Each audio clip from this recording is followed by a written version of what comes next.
السلام عليكم ورحمة الله وبركاته. إن الحمد لله نحمده ونستعينه ونستغفره ونعوذ بالله من شرور أنفسنا وسيئات أعمالنا من يهده الله فلا مضل له ومن يضلله فلا هادي له وأشهد أن لا إله إلا الله وحده لا شريك له وأشهد أن محمدا عبده ورسوله أما بعد رب اشرح لي صدري ويسر لي أمري واحلل عقدة من لساني يفقهوا قولي رب زدني علما رب زدني علما। সম্মানিত আজকের ক্লাসে উপস্থিত দিনপ্রেমী ভাই সকল, যাবতীয় প্রশংসা গুণগান সেই মহান আল্লাহ তাবারক ওয়া তাআলা নিমিত্তে, যিনি আমাদের সকলকে সুন্দর অভাবে সুন্দর গঠনে সৃষ্টি করেছেন, যিনি আমাদেরকে তার শরীয়তকে বোঝার জন্য সুস্থ মস্তিষ্ক দান করেছেন, যিনার রহমতেই দয়াতেই আমরা সবকিছু করতে সক্ষম হচ্ছি, যিনি আমাদেরকে তার ইবাদতের জন্য সৃষ্টি করেছেন এবং তার ইবাদত করার তৌফিক তিনি আমাদেরকে দিয়েছেন, সেই আল্লাহর আমরা সকলেই সংক্ষিপ্তভাবে প্রশংসা করি। আমরা সকলে বলি আলহামদুলিল্লাহ। তারপরে আমাদের সকলের প্রাণপ্রিয় নবী করিম মুহাম্মদ মুস্তাফা সাল্লাল্লাহু আলাইহি ওয়াসাল্লাম, ওনার উপর অসংখ্য শান্তি ধারা বর্ষিত হোক, যিনাকে আল্লাহ তাবারক ওয়া তাআলা জাওয়ামিউল কালিম দান করেছেন, তথা তিনি অতি কম কথা বলেন, কিন্তু সেই কম কথার মধ্যে অনেক অর্থ নিহিত রয়েছে। আর সেই আল্লাহর নবীর বাণীর আমরা আজকের দিনে শনিবার ক্লাস করি। আর যে হাদিসের বইটি পড়ি আমরা, সেটা হচ্ছে আল আরবাঈন আন-নববী, ইমাম নববী রাহিমাহুল্লাহ, যেখানে 40টি হাদিস একত্রিত করা হয়েছে। যে 40টি হাদিস ইসলামের মৌলিক বিষয়ের সাথে সম্পর্ক রাখে, খুবই গুরুত্বপূর্ণ। আলহামদুলিল্লাহ, আজকে আমরা চতুর্থ ক্লাস করতে চলেছি। আমাদের চলমান হাদিস ছিল আল আরবাঈন আন-নববীর তৃতীয় হাদিস, যাকে হাদিসে জিবরিল বলা হয়। সেই হাদিসে জিবরিলকে উম্মুস সুন্নাহ বলা হয়, আপনারা পূর্বের ক্লাসে শুনেছেন। তো প্রথম যে অংশে আমরা ছিলাম হাদিসের, সেটা হচ্ছে যে নবী করিম মুহাম্মদ সাল্লাল্লাহু আলাইহি ওয়াসাল্লামকে জিবরিল আলাইহিস সালাম জিজ্ঞাসা করেন যে ইয়া মুহাম্মদ আখবিরনি আনিল ইসলাম, যে হে মুহাম্মদ, আপনি আমাকে ইসলাম সম্পর্কে বলুন, ইসলাম সম্পর্কে জানান। তো রাসূল সাল্লাল্লাহু আলাইহি ওয়াসাল্লাম বলেন যে আল ইসলাম আন তাশহাদা আল্লা ইলাহা ইল্লাল্লাহ ওয়া আন্না মুহাম্মাদার রাসূলুল্লাহ ওয়া তুকিমাস সালাহ ওয়া তুতিয়াজ যাকাহ ওয়া তাসুমা রমাদান ওয়া তাহুজ্জাল বাইতা ইন ইসতাতা'তা ইলাইহি সাবিলা। যে ইসলাম হচ্ছে এই কথা সাক্ষ্য প্রদান করা যে আল্লাহ ছাড়া সত্য কোনো মাবুদ নেই, আর মুহাম্মদ সাল্লাল্লাহু আলাইহি ওয়াসাল্লাম তার রাসূল, আল্লাহর রাসূল। আর দ্বিতীয় হচ্ছে সালাত প্রতিষ্ঠিত করা, যাকাত প্রদান করা, রমজান মাসে সিয়াম পালন করা, আর হজ করা, হজ সম্পাদন করা যারা সামর্থ্যবান তাদের। তো এখানে আল্লাহর নবী ইসলামের সংজ্ঞা দিয়েছেন। ইসলাম সম্পর্কে জিজ্ঞাসা করা, তা আল্লাহর নবী বলেছেন যে ইসলাম হচ্ছে এই। আর পূর্বে বলা হয়েছিল যে ইসলাম ঈমান, যখন এই দুটি শব্দ একই প্রেক্ষাপটে ব্যবহার হবে, তখন দুটি শর্তর অর্থ ভিন্ন ভিন্ন হবে, দুটি শর্তর অর্থ ভিন্ন ভিন্ন হবে। ঠিক আছে, যে ইসলাম তখন বাহ্যিক আমলকে বোঝাবে, যেমন এখানে হজ, সালাত, যাকাত, এগুলো বাহ্যিক মানে এগুলো স্পষ্ট আমল, দেখা যায়, তাই না? আর ঈমান তখন বোঝাবে আভ্যন্তরীণ আমল, যেমন আল্লাহর উপরে ঈমান নিয়ে আসা, তার ফেরেশতাগণের প্রতি ঈমানের নিয়ে আসা, যে ঈমানের 6টি রুকন রয়েছে সেগুলো। আর যখন ভিন্ন ভিন্ন এতে ব্যবহার হবে, তখন দুটোর অর্থ একই। ইসলাম বলতে যা বোঝায় ঈমান বলতে তা বোঝায়। ঠিক আছে, তো আজকে একটু বিস্তারিত আমরা জানার চেষ্টা করব যে আল্লাহ নবী যে বলেন যে ইসলাম হচ্ছে এই কথার সাক্ষ্য প্রদান করা যে আল্লাহ ছাড়া সত্য কোনো মাবুদ নেই, আল্লাহ ছাড়া সত্য কোনো মাবুদ নেই, আর মুহাম্মদ সাল্লাল্লাহু আলাইহি সাল্লাম আল্লাহর রাসূল। এই যে ইসলামের এটা প্রথম স্তম্ভ, এটা খুব বড় বিষয়। এই বিষয়কে বিস্তারিতভাবে জানা উচিত। বড় দুঃখের সাথে বলতে হয় এই বিষয়কে আমরা অনেকেই বুঝি না, অনেকেই বুঝি না। ইনশাআল্লাহ আমরা এই হাদিসের ব্যাখ্যাতে এই প্রথম যেটা অংশ যে এই কথা সাক্ষ্য প্রদান করা যে আল্লাহ ছাড়া সত্য কোনো মাবুদ নেই, আল্লাহ ছাড়া সত্য কোনো মাবুদ নেই এবং মুহাম্মদ সাল্লাল্লাহু আলাইহি ওয়াসাল্লাম আল্লাহর রাসূল, তো এটা একটু বিস্তারিত জানবো। এখানে দুটি বিষয় রয়েছে, দুই কথার সাক্ষ্য প্রদান করা হয়। কয় কথার সাক্ষ্য প্রদান করা হয়? কালেমায়ে শাহাদাত যে আমরা পাঠ করি, আশহাদু আল্লা ইলাহা ইল্লাল্লাহ ওয়া আশহাদু আন্না মুহাম্মাদার রাসূলুল্লাহ। তো দুই কথা সাক্ষ্য প্রদান করা হয়। এক হচ্ছে যে আল্লাহ ছাড়া সত্য কোনো মাবুদ নেই, আর দ্বিতীয় হচ্ছে যে মুহাম্মদ সাল্লাল্লাহু আলাইহি ওয়াসাল্লাম আল্লাহর রাসূল, আল্লাহর রাসূল। বুঝতে পারলেন? তো দুইটি কথা সাক্ষ্য প্রদান করা হয়, অথচ এটাকে একটাই রুকন বলা হয়। কি বলা হয়? একটাই রুকন। ইসলামের যদি আপনাকে জিজ্ঞাসা করে যে ইসলামের কটি স্তম্ভ, ইসলামের কটি রুকন, তা আপনি কি বলবেন? পাঁচটি। পাঁচটির মধ্যে এটা প্রথম। তো প্রথম রুকনে দুটি বিষয় আছে, তো একটি রুকন কেন বলা হয়? একটি রুকন কেন বলা হয়? এটাকে দুটি রুকন বলা উচিত ছিল না? এই জন্য বলা হয় কারণ এই দুটি বিষয় এক অপরকে আবশ্যিক করে। পৃথক ভাবে একটা মানে একটাতে কোনো কাজ হবে না। কেউ যদি মুহাম্মদ সাল্লাল্লাহু আলাইহি সাল্লামকে আল্লাহর রাসূল বলে মেনে নেয় আর আল্লাহ তাবারক ওয়া তাআলাকে না মানে তো হবে? আচ্ছা, কেউ যদি আল্লাহ তাবারক ওয়া তাআলাকে মেনে নেয় আর রাসূলকে না মানে তো হবে? এক অপরকে আবশ্যিক করে। আর এই দুটি বিষয়ের উপরে আমাদের আমল গ্রহণ হবে কি না হবে এটা নির্ভর করে। তো বিষয়টি কত গুরুত্বপূর্ণ এই দুটি বিষয়ের উপরে। আমরা যে প্রথম কথা সাক্ষ্য প্রদান করি যে আশহাদু আল্লা ইলাহা ইল্লাল্লাহ, আমি সাক্ষ্য প্রদান করছি যে আল্লাহ ছাড়া সত্য কোনো মাবুদ নেই, এটা থেকে যেটা বের হয়ে আসে যে আমাদের সকলকে এক আল্লাহর জন্য ইবাদত করতে হবে, অর্থাৎ ইখলাস। কি? ইখলাস, আল্লাহর জন্য ইবাদত করতে হবে। আর মুহাম্মাদুর রাসূলুল্লাহ, যে আমি সাক্ষ্য প্রদান করছি যে মুহাম্মদ সাল্লাল্লাহু আলাইহি ওয়াসাল্লাম আল্লাহর রাসূল, এই বাক্য থেকে কি বের হয়ে আসে যে আমাদেরকে ইবাদত করতে হবে কিসের পদ্ধতিতে? রাসূলের পদ্ধতিতে। তাহলে এক ইখলাস আর এক হচ্ছে মুতাবাআতুন নবী সাল্লাল্লাহু আলাইহি ওয়াসাল্লাম, এই দুটি জিনিস আবশ্যক। আর এই দুটি জিনিস এই শাহাদাত থেকে বের হয়, এই শাহাদাত থেকে বের হয়। কারো আমলে যদি এটা পাওয়া যায়, ইখলাস পাওয়া যাচ্ছে যে সে আল্লাহর জন্য আমল করছে। কার জন্য আমল করছে? আল্লাহর জন্য। কিন্তু সে রাসূলের পদ্ধতিতে আমল করে না, রাসূলের পদ্ধতিতে আমল করে না, তো তার আমল গ্রহণযোগ্য হবে? হবে না। কেউ রাসূলের পদ্ধতিতে আমল করছে, ঠিক আছে, কিন্তু আল্লাহর জন্য করছে না। সালাত ঠিক সেইভাবে পড়ছে যেভাবে আল্লাহ নবী মানে আল্লাহ নবী পড়েছেন, কিন্তু সেই সালাত কার জন্য পড়তে হবে? আল্লাহর জন্য। এটা নেই, তো তার সালাত গ্রহণযোগ্য হবে? হবে না। তো এই দুটি বিষয়, এই জন্য এই কালেমা দ্বারা ইসলামে দীক্ষিত হয়। তো এই কালেমাকে যদি না বুঝে দীক্ষিত হয় তাহলে তো আগামীতে যে কাজগুলো করবে, আমলগুলো করবে, সেগুলো গ্রহণীয়তার দরজায় পৌঁছাবে না।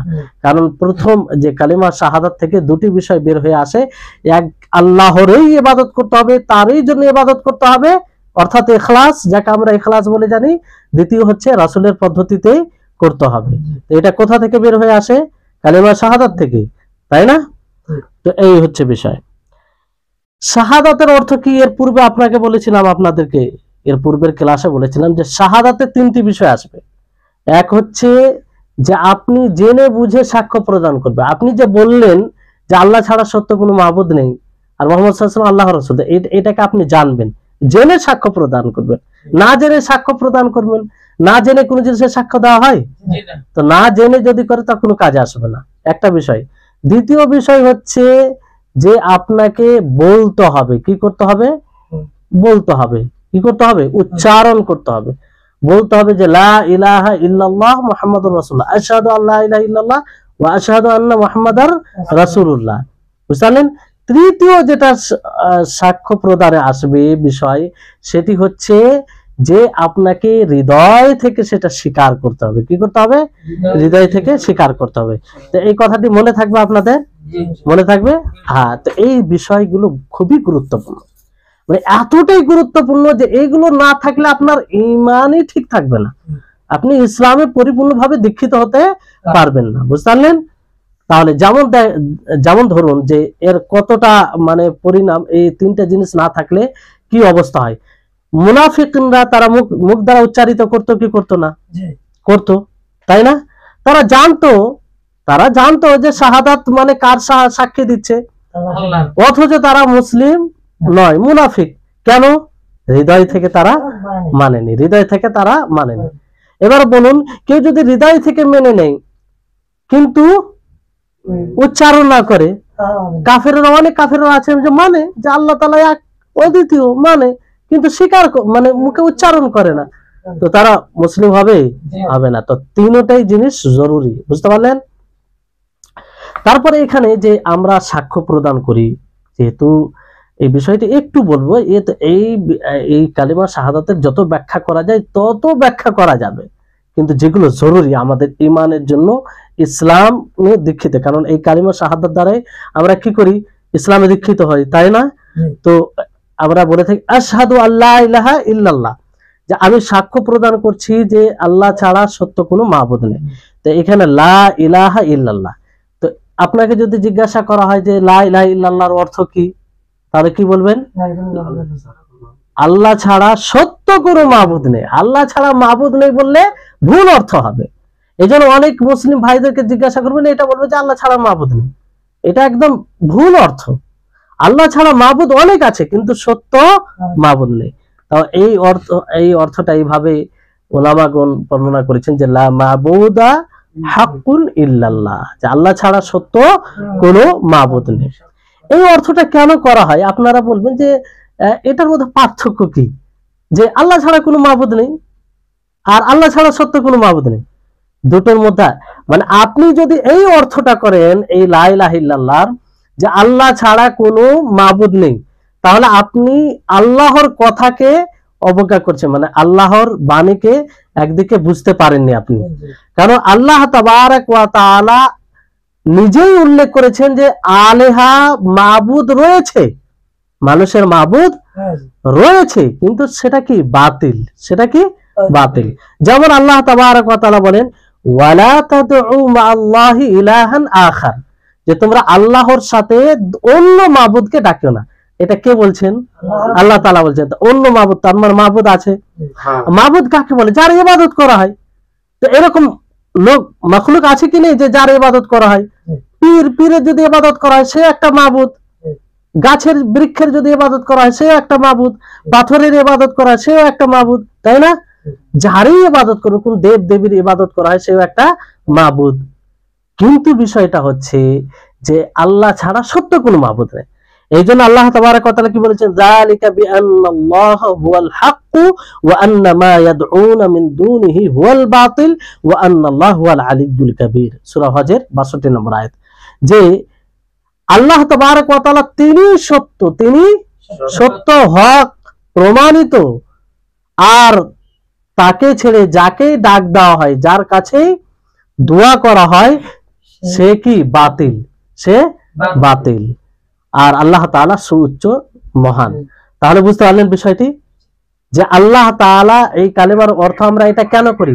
যে আল্লাহ ছাড়া সত্য কোনো মাবুদ নেই, আল্লাহ ছাড়া সত্য কোনো মাবুদ নেই, এই জন্যই করি। আর আল্লাহ ছাড়া কোনো মাবুদ নেই বললে এটা অর্থ ভুল হবে। বুঝতে পারলেন?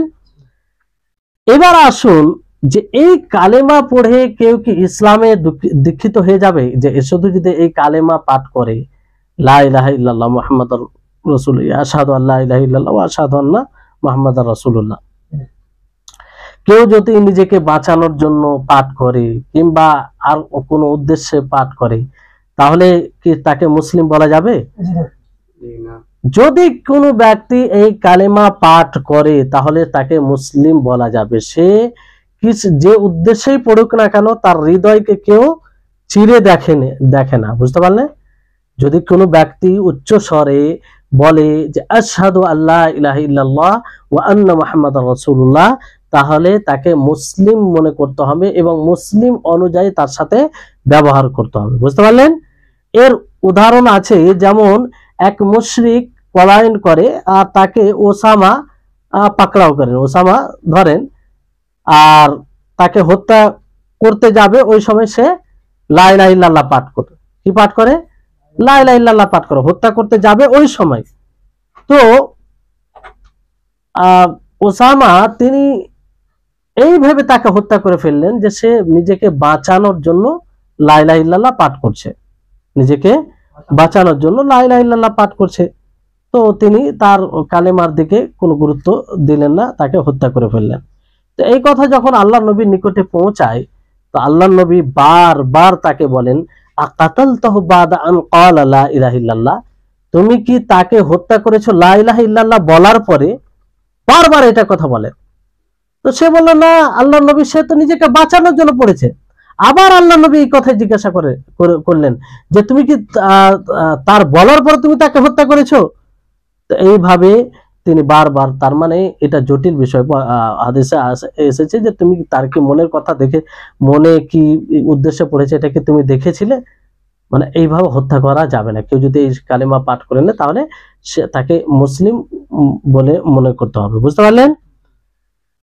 তাহলে এই হচ্ছে বিষয়। সে হৃদয়ে ভিতরে কি নিয়েতে পড়েছে সেটা তো মানুষ জানতে পারে না, বুঝতে পারে না কি নিয়েতে পড়েছে, আল্লাহ তাবারক ওয়া তাআলা জানেন। সেটা আল্লাহর উপরে ছেড়ে দিতে হবে। কার উপরে ছেড়ে দিতে হবে?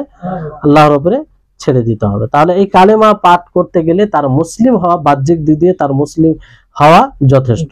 মানে তার সাথে মুসলিমের, অন্য মুসলিমের সাথে যেমন ব্যবহার করা যায় তার সাথে তা ব্যবহার করতে হবে। তার রক্ত এবং তার সম্পত্তি সবকিছু হারাম হয়ে যাবে। কি হয়ে যাবে? হারাম হয়ে যাবে। বুঝতে পারলেন? তো এই শাহাদাত থেকে, কালেমায়ে শাহাদাত থেকে দুটো বিষয় যেটা আবশ্যিক হয়ে যায়। প্রথম আল্লাহ ইলাহা ইল্লাল্লাহ, এটা থেকে কি বললাম, কি আবশ্যিক হয়ে যায়? হ্যাঁ, তো এই কথা থেকে কি আবশ্যিক হয়? হ্যাঁ, এটা একমাত্র আল্লাহরই ইবাদত করতে হবে, অর্থাৎ ইখলাস। কি? ইখলাস। ওয়া আশহাদু আন্না মুহাম্মাদার রাসূলুল্লাহ, এই কথা থেকে,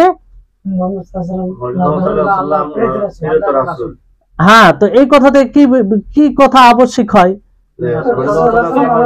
হ্যাঁ, যে ইবাদত করতে হলে তারই পদ্ধতিতে করতে হবে। মানে তিনি যেভাবে গাইড করেছেন, তিনি যেভাবে শিখিয়ে দিয়েছেন, তিনি যেভাবে করে দেখেছেন, সেইভাবে আমাদেরকে ইবাদত করতে হবে। বুঝতে পারলেন? তাহলে এখানে এই বিষয়টি ক্লিয়ার। হ্যাঁ, বিষয়টি আশা করি বুঝতে পেরেছেন। এবার আসুন যে ওয়া আন্না মুহাম্মাদার রাসূলুল্লাহ, যে এই কথা সাক্ষ্য প্রদান করা যে আল্লাহ মুহাম্মদ সাল্লাল্লাহু আলাইহি ওয়াসাল্লাম আল্লাহর রাসূল। তো রাসূল মানে কি? রাসূল মানে হচ্ছে আল্লাহ তাবারক ওয়া তাআলা যার উপরে শরীয়তের, নতুন শরীয়তের ওহী করেছেন এবং তার তাবলীগ করার আদেশ দিয়েছেন। কি দিয়েছেন? তার তাবলীগ করার আদেশ দিয়েছেন। আর সর্বপ্রথম রাসূল কে ছিলেন? নূহ আলাইহিস সালাম। কে ছিলেন? নূহ আলাইহিস সালাম। আর সর্বশেষ রাসূল মুহাম্মদ সাল্লাল্লাহু আলাইহি ওয়াসাল্লাম। তো এইভাবে রয়েছে নূহ আলাইহিস সালাম। অনেকে অন্যকে বলে, কিন্তু উত্তম হচ্ছে যে নূহ আলাইহিস সালাম সর্বপ্রথম রাসূল ছিলেন। এই ব্যাপারে অনেক আয়াত রয়েছে, সেদিকে যাচ্ছি না। আর হাদিসে সরাসরি আছে যে হাদিস, লম্বা হাদিস, যে সকলে এর কাছে যাবে, নূহ আলাইহিস সালামের কাছে, আদম আলাইহিস সালাম এর কাছে, সকলের কাছে যাবে। তো নূহ আলাইহিস সালামের কথা যখন আসে তখন বলে যে আনতা আউয়ালু রাসূলিন আরসালাহুল্লাহু ইলা আহলিল আরদ, যে আপনি প্রথম রাসূল, যে রাসূল হিসেবে আপনাকে আল্লাহ তাআলা জমিনে প্রেরণ করেছেন। তো প্রথম রাসূল, হাদিসের শব্দ এটা। তো প্রথম রাসূল কে? নূহ আলাইহিস সালাম। আর সর্বশেষ রাসূল মুহাম্মদ সাল্লাল্লাহু আলাইহি ওয়াসাল্লাম। তাহলে মুহাম্মদ সাল্লাল্লাহু আলাইহি ওয়াসাল্লামের ব্যাপারে এই ধারণা থাকবে যে সর্বশেষ রাসূল কে? মুহাম্মদ সাল্লাল্লাহু আলাইহি ওয়াসাল্লাম। এর দলিল কি? আল্লাহ তাবারক ওয়া তাআলা বলেন ওয়ালাকির রাসূলুল্লাহি ওয়া খাতামান নাবিয়্যিন, যে তিনি আল্লাহর রাসূল এবং সর্বশেষ নবী রাসূল দুটোই চলে আসবে। বুঝতে পারলেন? এবার আসুন, খুব গুরুত্বপূর্ণ এই বিষয়ের সাথে একটি সম্পৃক্ত বিষয়, খুবই গুরুত্বপূর্ণ, আপনারা মনে রাখবেন, নিজে জানবেন এবং অন্যদেরকে বলবেন। আমরা যে মুহাম্মাদুর রাসূলুল্লাহ বলি, যে কথা সাক্ষ্য প্রদান করি যে আল্লাহ মুহাম্মদ সাল্লাল্লাহু আলাইহি ওয়াসাল্লাম আল্লাহর রাসূল, তো আপনি যখন এই কথার সাক্ষ্য প্রদান করবেন তখন আবশ্যিকভাবে আপনাকে কিছু জিনিস ফলো করতে হবে, কিছু জিনিস ফলো করতে হবে, সেটা লক্ষ্য রাখতে হবে। তাহলে আপনার সাক্ষ্য প্রদান এটা প্রমাণিত হবে, বাস্তবায়ন হবে যে আসলে আপনি সাক্ষ্য প্রদান করেছেন, সেটা গ্রহণীয় হবে। আর যদি এইসব বিষয়গুলো ফলো না করেন তাহলে গ্রহণীয় হবে না, বুঝতে পারলেন? মানে আল্লাহর নিকটে, আল্লাহর নিকটে। বাকি দুনিয়াতে কেউ যদি কালিমা পাঠ করে নেই কালিমার সাথে, তাহলে সে মুসলিম বলে গণ্য হবে, বুঝতে পারলেন? তো প্রথম বিষয় হচ্ছে যে আল্লাহর নবী যা কিছু বলেছেন তার সত্যায়ন করা। তার কি করা? সত্যায়ন করা, সত্য বলে মেনে নেওয়া। একদম এটা ভালো করে মনে রাখেন, সত্য বলে মেনে নেওয়া, যে আল্লাহর নবী যা কিছু বলেছেন সেটা সত্য, তাতে কোনো মিথ্যার অবকাশ নেই, বুঝতে পারলেন? কারণ আল্লাহর নবী শরীয়তের ক্ষেত্রে যা কিছু বলেন তিনি স্ব ইচ্ছায়, নিজের ইচ্ছাই বলেন না। কার ইচ্ছায় বলেন? আল্লাহ তাবারক ওয়া তাআলা যা বলতে বলেন, যা ওহী করেন তাই বলেন দিনের ক্ষেত্রে। হ্যাঁ, ওমা ইয়ানতিকু আনিল হাওয়া ইন হুয়া ইল্লা ওয়াহয়ুহা, বুঝতে পারলেন? তাহলে এখান থেকে বোঝা গেল যে আল্লাহর নবীর কোনো বাণীর অস্বীকার করা যাবে না। কোনো বাণীর অস্বীকার করলে সে প্রকৃতভাবে সাক্ষ্য প্রদান করেনি, কালিমা শাহাদাতকে বুঝতে পারেনি, বুঝতে পারলেন? তাহলে তার সমস্ত কথাকে, যখন সঠিক বিশুদ্ধ সূত্রে কোনো কথা আল্লাহর নবী চলে আসবে সেটাকে মেনে নিতে হবে, তার সত্যায়ন করতে হবে, বুঝতে পারলেন? যে এটা সত্য, তাতে কোনো সন্দেহ নেই। তো তার কোনো হাদিসের, যে অনেক সময় হয় না, কিছু লোক আছে যে যখন কোনো হাদিস যুক্তি বিরোধী হয়, আকল বিরোধী হয়, তখন কি বলে যে না এটা সম্ভব নয়, এই জন্য অস্বীকার করে দেয়। হ্যাঁ, যে এরকম তো সম্ভব নয়। তো এটা কি কালেমা শাহাদাতের দাবি হবে? কখনো না, কখনো না। সে কালেমা শাহাদাত সঠিকভাবে বুঝতে পারেনি। হ্যাঁ, প্রথম বিষয় মনে থাকবে। দ্বিতীয় বিষয় হচ্ছে যে তার হুকুমের অনুসরণ করা, তাতে কোনো দ্বিধা সংকোচ না করা, অসন্তুষ্টি ভাব প্রকাশ না করা, হৃদয়ে কোনো সংকোচ না রাখা। আল্লাহ তাবারক ওয়া তাআলা বলেন সূরা আহজাবের 36 নম্বর আয়াতে, ওয়া মা কানা লিমুমিনিন ওয়ালা মুমিনাতিন ইযা কাদাল্লাহু ওয়া রাসূলুহু আমরান আইয়াকুনা লাহুমুল খিয়ারাতু মিন আমরিহিম।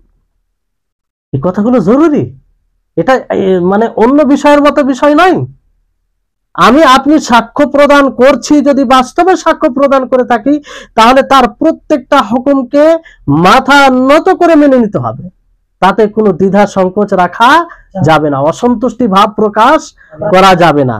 কারণ আল্লাহ তাআলা কি বলছেন যে কোন মুমিন নর নারীর জন্য কোনো অধিকার নেই যে যখন আল্লাহ তাবারক ওয়া তাআলা এবং তার রাসূলের কোনো সিদ্ধান্ত চলে আসবে তাতে তারা নিজ ইচ্ছা মতো সেখানে আমল করবে, কোনো অধিকার নেই, করতেই পারে না। বাস্তবে যদি মুমিন হয়, মুমিন মুমিনা বলা হয়েছে, বুঝতে পারলেন? তো এই বিষয়টি, যে এবার এখানে দেখবেন যে অনেকেই কোনো হুকুম এলে বলে যে এই হুকুমটি ওয়াজিব না ফরজ না সুন্নাহ না মুস্তাহাব, এটা জিজ্ঞাসা করে। তা আসলে এটা বিষয় না, এরকম সাহাবায়ে কেরামদের পদ্ধতি ছিল না।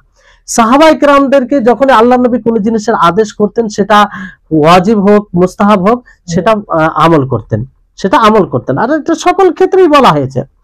এই ওয়াজিব মুস্তাহাব এটা কোন ক্ষেত্রে দেখা যাবে?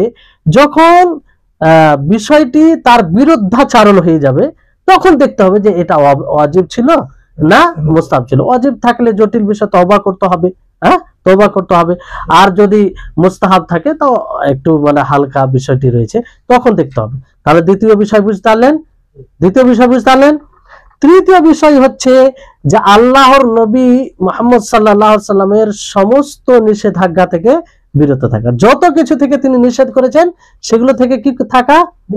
বিরত থাকা, সেখানে কোনো সংকোচ দ্বিধা রাখা যাবে না, বুঝতে পারলেন? একদম সেটাকে মেনে নেওয়া।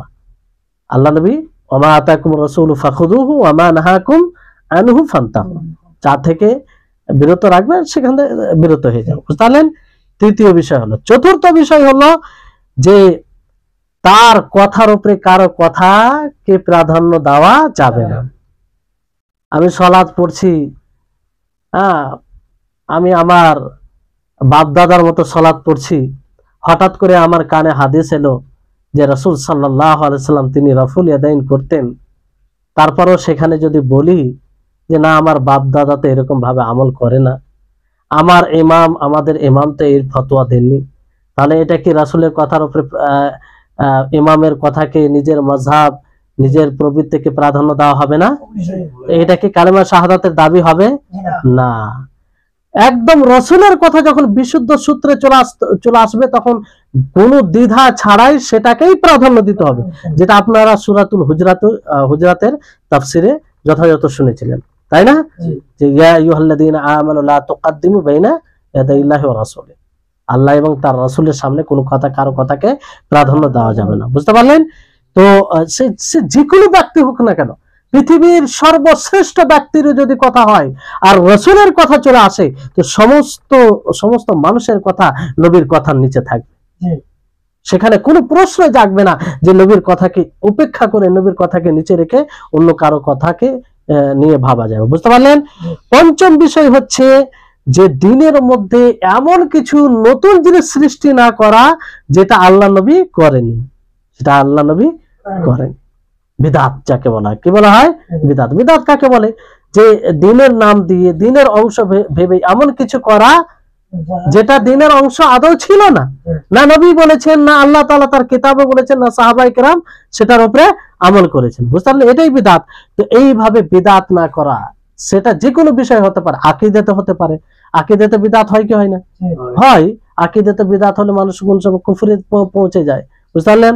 আকীদাতে হোক কিংবা কথাই হোক কিংবা কর্মে হোক, যে কোনো বিদআত করা যাবে না। রাসূলের শাহাদাত দেওয়া মানে যে মুহাম্মদ সাল্লাল্লাহু আলাইহি ওয়াসাল্লাম আল্লাহর রাসূল এই কথা মেনে নেওয়া, এর সাক্ষী দেওয়া মানে কোন প্রকারের বিদআত চালু করা যাবে না, নতুন আমল করা যাবে না। কারণ আল্লাহর নবীর জীবদ্দশায় আল্লাহ তাবারক ওয়া তাআলা এই দিনকে কমপ্লিট করে দিয়েছেন, একদম কমপ্লিট। তাতে না সংযোজন করা যাবে না বিয়োজন করা যাবে। বুঝতে পারলেন? 6 নম্বর বিষয় হচ্ছে যে তার অধিকারে, কার? নবী সাল্লাল্লাহু আলাইহি সাল্লামের অধিকার, বিষয়টি বুঝবেন। সেখানে হচ্ছে দিনের মধ্যে কোনো বিদআত সৃষ্টি না করা, নব আমল না করা। এখানে হচ্ছে যে আল্লাহর নবীর অধিকারে, আল্লাহর নবীর যা হক রয়েছে সেই হকে এমন কিছু নতুন কিছু না জড়িয়ে দেওয়া যেটা তার মধ্যে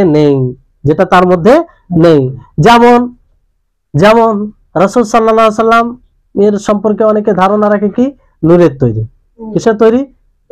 আল্লাহ নবী তো নিজেই স্পষ্ট করে গেছেন যে আমি একজন মানুষ তোমাদের মতো, কিন্তু আল্লাহ তাআলা আমাকে মাকাম মর্তবা অনেক উঁচু, আমাকে সম্মানিত করেছেন। তিনি নবী, তিনার উপরে ওহী হতো, তিনি রাসূল, সর্বপ্রিয় রাসূল, সর্বশ্রেষ্ঠ নবী। কিন্তু তিনি যেমন আমরা বাবা মায়ের মাধ্যমে জন্ম নিয়েছি, অনুরূপ ভাবে তিনিও জন্ম নিয়েছেন কি নেননি? তাহলে তো এটাকে ওই আল্লাহ নবীকে তার জায়গায় রাখা, তার স্থানে রাখা, এটাই হচ্ছে তার অধিকারকে অব্যাহত রাখা। কিন্তু এখানে যদি বলা হয় না তিনি নূরের তৈরি, তারপরে তার অধিকার যেমন জন্মদিবস পালন করা, নবী সাল্লাল্লাহু আলাইহি সাল্লামের জন্মদিবস পালন করা, এটাও তার অধিকারে বিদআত সৃষ্টি করা। আল্লাহ নবী নিজে এতদিন বেঁচে ছিলেন, কোন সময় নিজে জন্মদিবস পালন করেছেন? সাহাবায়ে কেরাম করেছেন। আচ্ছা, আমরা কি সাহাবাদের চেয়ে বেশি আল্লাহ নবীকে ভালোবাসি? কোনোদিন হতে পারে না। যাদের উদাহরণ দৃষ্টান্ত আল্লাহ তাআলা নিজে দিয়েছেন, তোমরা ঈমান আনতে হলে সাহাবাদের মতো ঈমান নিয়ে এসো, তাহলে তোমরা হেদায়েত প্রাপ্ত হবে, নচেত তোমরা হেদায়েত প্রাপ্ত হবে না। তাহলে বিষয়টি হচ্ছে যে তার অধিকারও কোন প্রকারের নতুন আমল সৃষ্টি করা যাবে না। বুঝতে পারলেন? এটা হচ্ছে শাহাদাতের দাবি, কালেমা শাহাদাতের দাবি। 7 নম্বর বিষয় হচ্ছে যে এই আকীদা রাখা যে নবী করিম মুহাম্মদ সাল্লাল্লাহু আলাইহি সাল্লামের মধ্যে রুবুবিয়তের কোনো অংশ নেই, মানে আল্লাহ তাবারক ওয়া তাআলা এমন কোনো গুণ নেই আল্লাহ নবীর মধ্যে যে গুণের কারণে তার ইবাদত করতে হবে, এরকম কোনো গুণ নেই। রুজিদাতাকে আল্লাহ তাআলা, তো রুজিদাতা আল্লাহর নবীকে রুজি কে দেন? আল্লাহ তাআলা। বুঝতে পারলেন? মানে আল্লাহ তাবারক ওয়া তাআলাকে তার কর্মে একক বলে জানা, তো সেই কর্মে নবীকে তার সঙ্গে শরীক না করা, কারণ তার মধ্যে এরকম কোনো গুণ নেই। সৃষ্টি একমাত্র আল্লাহ তাবারক ওয়া তাআলাই করেন, নবী সাল্লাল্লাহু আলাইহি সাল্লাম এতে তার কোনো মানে ভূমিকা নেই, অংশ। তিনি তো মাখলুক, তিনি কে? নবী সাল্লাল্লাহু আলাইহি সাল্লাম মাখলুক কি মাখলুক নয়? কিন্তু তিনাকে আল্লাহ তাআলা সম্মানিত করেছেন। বুঝতে পারলেন? তো এই জন্য তার কাছে দোয়াও করা যাবে না, যেহেতু তিনার মধ্যে রুবুবিয়তের কোনো গুণ নেই, তো তার কাছে দোয়া করা যাবে? দোয়া আল্লাহর কাছে করতে হবে, কারণ দোয়া শুননেওয়ালা কে, কবুল করনেওয়ালা কে, আল্লাহ তাআলা। এই জন্য তার কাছেই দোয়া করতে হবে। তো নবীর কাছেও দোয়া করা যাবে না, না তার কাছে কোনো জিনিসের সহযোগিতা তিনি জীবদ্দশায় যেটা তিনি পারতেন সেটা সহযোগিতা চাওয়া জায়েজ ছিল, কিন্তু উনি চলে যাওয়ার পরে কোনো জিনিসের সহযোগিতা চাওয়া তার কাছে জায়েজ নয়, কারণ তিনি দুনিয়াতে এখন নেই, তিনি মারা গেছেন। আল্লাহ তাবারক ওয়া তাআলা তিনি নিজেই বলেছেন, তিনি নিজেই যেরকম মৌত, মাতা এমত যে শব্দটা ব্যবহার করা হয় সেই শব্দটা আল্লাহ তাবারক ওয়া তাআলা তার জন্য নিজেই ব্যবহার করেছেন। তাহলে এটা বলতে কোনো দোষণীয় বিষয় নাই। অনেকের সামনে যদি এই কথা বলে দেন যে নবী সাল্লাল্লাহু আলাইহি ওয়াসাল্লাম মারা গেছেন, একদম শুরু হয়ে গেছে, আপনার কোনো কথা শুনবে না, তখন দরজা বন্ধ, একদম আপনার উপর উত্তেজিত হয়ে আক্রমণ করে ফেলবে। বড় জটিল বিষয়। এই জন্য সঠিক ধারণা না রাখলে এই অবস্থা হয় যে আল্লাহ তাবারক ওয়া তাআলার কথা। আর এই ঘটনা তো আবু বকর রাদিয়াল্লাহু তাআলা যখন আল্লাহ নবী মারা যান, তখন ওমর ফারুক রাদিয়াল্লাহু তাআলা কি বলেছিলেন যে এই বলবে তাকে আমি রাখবো না। আবু বকর সিদ্দিক রাদিয়াল্লাহু তাআলা আনহু তিনি খুতবা দিলেন এবং বললেন যে যারা আল্লাহর ইবাদত করে আল্লাহ জীবিত আছেন, আর যারা মুহাম্মদের ইবাদত করে তিনি মারা গেছেন। আর তিনি বললেন সেই আয়াতটি বললেন যাতে মৃত্যুর কথা বলা হয়েছে, তিনি বললেন যে তিনি মারা গেছেন। ইন্নাকা মাইয়িত শব্দ ব্যবহার করা আছে আরো কয়েকটা আয়াত, বুঝতে পারলেন? আর আল্লাহ নবী অসংখ্য আয়াতে আল্লাহ তাবারক ওয়া তাআলা নবীর সম্পর্কে বলেছেন যে হে নবী আপনি বলে দিন কুল্লা আমলিকু লিনাফসি নাফআ ওয়ালা যাররা ইল্লা মা শাআল্লাহ। আচ্ছা, এই আয়াতগুলো দেখেন, এত সূর্যের আলোর মতো সুস্পষ্ট, কোনো মানে বক্রতা নেই, তারপরও যে নবী সাল্লাল্লাহু আলাইহি সাল্লামকে এমন জায়গায় পৌঁছে দেয় মনে হয় যে নাউজুবিল্লাহ আল্লাহর সাথে তিনি কিছু বিষয়ে শরীক রয়েছেন। আল্লাহ তাআলা বলছেন হে নবী আপনি বলুন যে আমি নিজের নফসেরও মালিক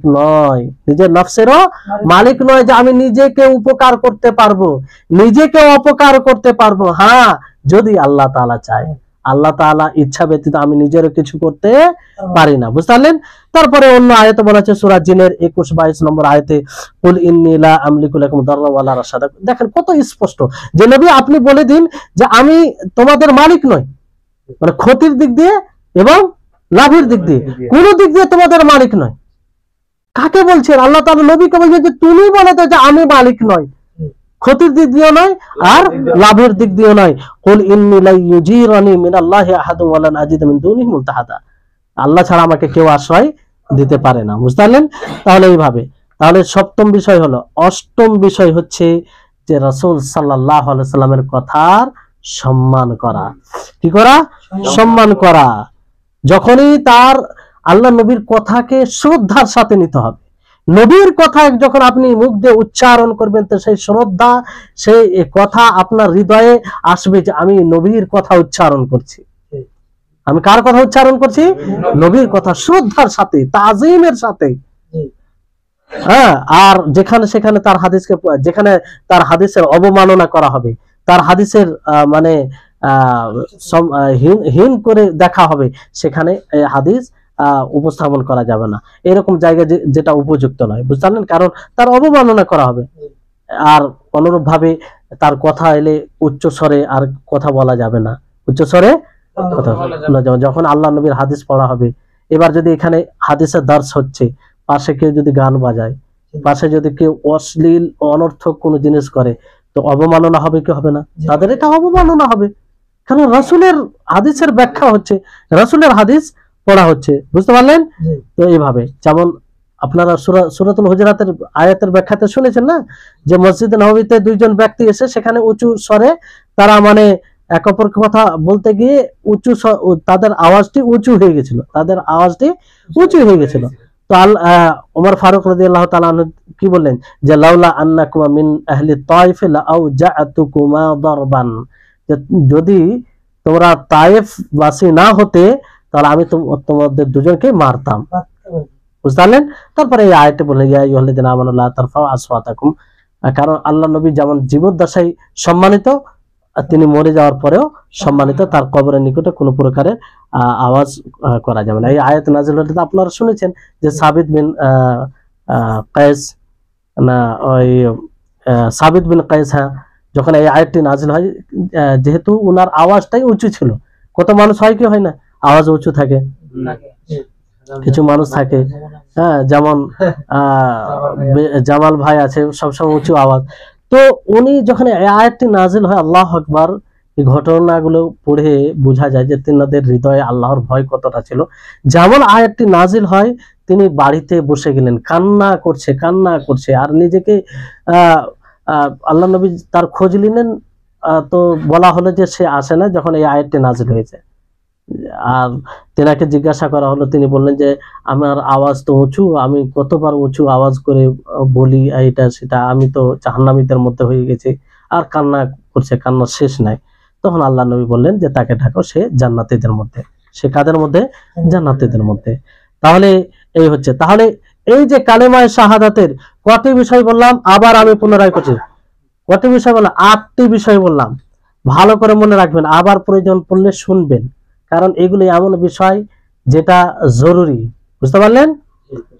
আর এখানে কোনো আপনার এরকম কোনো অপশন নেই যে এটা হয়তো কে বলেছে এটা দেখতে হবে, এটা সরাসরি কালিমা শাহাদাতের সাথে সম্পৃক্ত, বুঝতে পারলেন? 1 নম্বর হচ্ছে আল্লাহ নবী যা বলেছেন তার সত্যায়ন করতে হবে, বিস্তারিত পূর্বে বলেছি।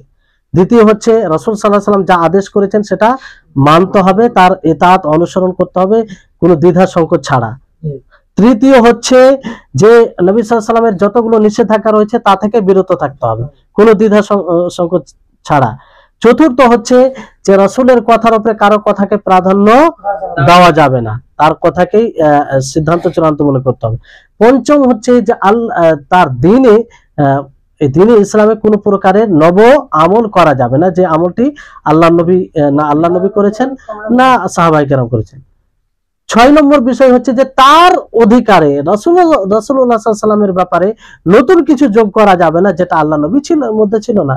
যেমন আল্লাহ নবীকে নূরের তৈরি মনে করা, তার জন্ম দিবস পালন করা, তিনি নিজেই করেননি, তো আপনি কেন করবেন? সাহাবায়ে কেরাম সবচেয়ে ভালোবাসতেন, তো তারা করেনি। 7 নম্বর বিষয় হচ্ছে যে রাসূল সাল্লাল্লাহু আলাইহি ওয়াসাল্লামের ব্যাপারে এই ধারণা রাখা, যেটা খুবই গুরুত্বপূর্ণ, আর এখান থেকে অনেক কিছু বের হয়ে আসে, যে রাসূলের মধ্যে রুবুবিয়তের কোনো বিষয় নেই, অতএব তার কাছে দোয়া করা যাবে না, তার কাছে সহযোগিতা চাওয়া যাবে না, যেহেতু এখন তিনি দুনিয়াতে নেই। দুনিয়াতে থাকা অবস্থায় যেটা তিনি সহযোগিতা করতে সক্ষম ছিলেন সেটা চাওয়া জায়েজ ছিল। এবার বলুন, যিনি সর্বোত্তম তার কাছে যদি দোয়া না করা যায়, তার ইবাদত যদি না করা যায়, তো পৃথিবীতে আর কোন মাখলুক আছে যে তার ইবাদত করা যাবে? হ্যাঁ, তার চেয়ে উত্তম কেউ আছে? তাহলে নবীর ইবাদত যদি না করা যায়, আর কার ইবাদত করা যাবে?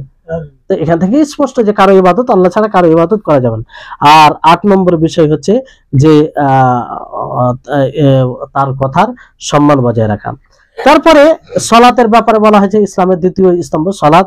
সালাতের বিষয়টি বিস্তারিত যাচ্ছে না, সালাত বলতে ফরজ নফল সব বোঝানো হয়েছে। আর এখানে সালাতুল জানাজা আসবে কিনা এই ব্যাপারে রয়েছে, তারপরে যদি দেখা যায় তো ওর মধ্যে চলে আসবে, কারণ এটাকে সালাত বলা হয়েছে আয়াতে, ওয়ালা তুসাল্লি আলা আহাদিম মিনহুম মাতা আবাদা, যে তাদের মধ্যে কারো উপরে আপনি সালাত পড়বেন না যখন মারা যাবে। তো যাই হোক, এক কথায় সালাত বলতে আমভাবে সালাতকে বোঝানো হয়েছে। তারপরে জাকাত প্রদান করা, জাকাতের যে একটা বিশেষ শর্ত রয়েছে, 2টি শর্ত হলে জাকাত প্রদান দিতে হবে। যে একটি শর্ত হচ্ছে যে নেশাব সমপরিমাণ আপনার কাছে যদি সম্পত্তি থাকে তাহলে তার জাকাত দিতে হবে। নেশাব কত? যদি আপনার কাছে কারেন্সি থাকে তাহলে চাঁদের রেট অনুযায়ী দেখবেন যে চাঁদি মানে রূপা, 595 গ্রাম রূপা এতটা যদি থাকে, আর সেটা 1 বছর অতিক্রম করে, তাহলে তার জাকাত দিতে হবে। তাকে 40 ভাগে ভাগ করে যেটা অ্যামাউন্ট আসবে সেটা দিতে হবে, বুঝতে পারলেন? এইভাবে আলাদাভাবে স্বর্ণের দিতে গেলে 7.5 ভরি, আর রূপা দিতে গেলে 595, আর 1 বছর অতিক্রম করতে হবে, বুঝতে পারলেন? এগুলো সব, এবং কোথায় দিবেন সেটা আল্লাহ তাআলা স্পষ্ট করেছেন। 8 প্রকারের লোক, এটাও একটা জটিল মানে গুরুত্বপূর্ণ বিষয়। অনেক সময় জাকাতের কথা বলে মানে জাকাত দেওয়ার কথা বলা হয়, কিন্তু জাকাত কাকে দিতে হবে এটা বলে না। অথচ আল্লাহ তাবারক ওয়া তাআলা নির্ধারিত করে দিয়েছেন। যেমন যাকাত দেওয়াটা গুরুত্বপূর্ণ, অনুরূপ ভাবে আপনি কাকে দিবেন সেটাও তত গুরুত্বপূর্ণ। কারণ আল্লাহ তাআলা সূরা তওবায় সেই 8 প্রকারের লোকের কথা বলেছেন। 8 প্রকার কে কে? ফোকারা, মিসকিন, যারা এই কাজে নিযুক্ত থাকবে তারা কয় রকম হলো? 3 প্রকার। চতুর্থ হচ্ছে যারা ইসলামের দিকে ধাবিত হবে এরকম, তাদেরকে আকর্ষণ করার জন্য। তারপরে হচ্ছে 5 নম্বর যারা ঋণী ব্যক্তি রয়েছে, আর 6 নম্বর হচ্ছে যে জিহাদ বলা হয়, ফি সাবিলিল্লাহ, জিহাদের পথে যখন দরকার পড়বে। আর 7 নম্বর হচ্ছে মুসাফির, কি 8 নম্বর হচ্ছে মুসাফির। যারা মুসাফির যদি বিত্তশালী থাকে কিন্তু সফরে এমন অবস্থা হয়ে গেছে যে তার কাছে আর কিছু নেই, তো তখন তাকে কি করা যাবে? যাকাত দেওয়া যাবে। বুঝতে পারলেন? তো এই 8 প্রকার লোক, এদেরকে দিতে হবে। এদেরকে ছাড়া অন্য কাউকে দিলে যাকাত হবে না। তারপরে রমজান মাসের সিয়াম পালন করা, সে 5টি। রমজান মাসের সিয়াম সেটা ফরজ, সে রাখতে হবে। বুঝতে পারলেন?